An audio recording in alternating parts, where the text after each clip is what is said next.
Now in the days of Amraphel, king of Shinar, Arioch, king of Elasar, Kedorlaomer, king of Elam, and Tidal, king of Goyim, they made war with Barak, king of Sodom, and with Bersha, king of Gomorrah, Shinab, king of Admah, and Shember, king of Zeboim, and the king of Bela which is Zor. All these came together in the valley of Siddim which is the Salt Sea.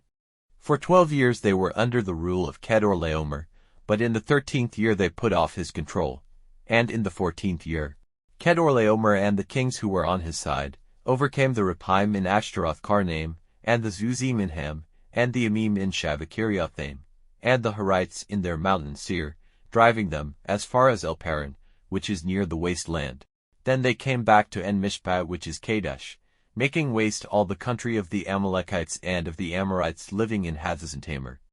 And the king of Sodom with the king of Gomorrah and the king of Admah and the king of Zeboim and the king of Bela that is Zor, went out and put their forces in position in the valley of Siddim, against Kedorlaomer, king of Elam, and Tidal, king of Goyim, and Amraphel, king of Shinar, and Arioch, king of Elasar, for kings against the 5.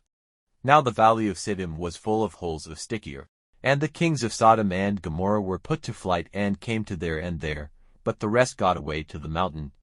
And the 4 kings took all the goods and food from Sodom and Gomorrah and went on their way.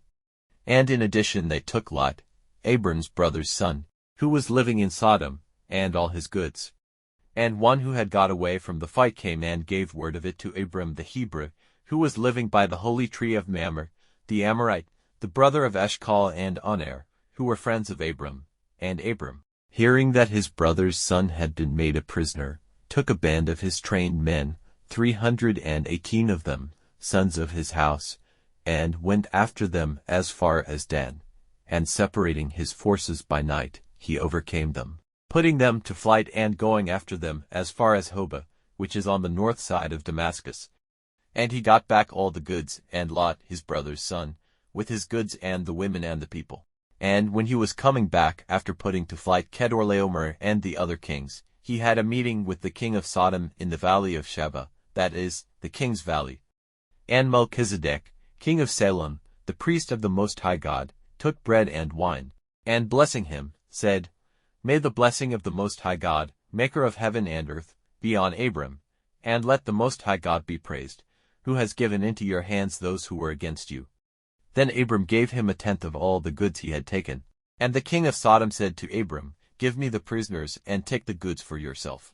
But Abram said to the king of Sodom, I have taken an oath to the Lord, the Most High God, maker of heaven and earth, that I will not take so much as a thread or the cord of a shoe of yours,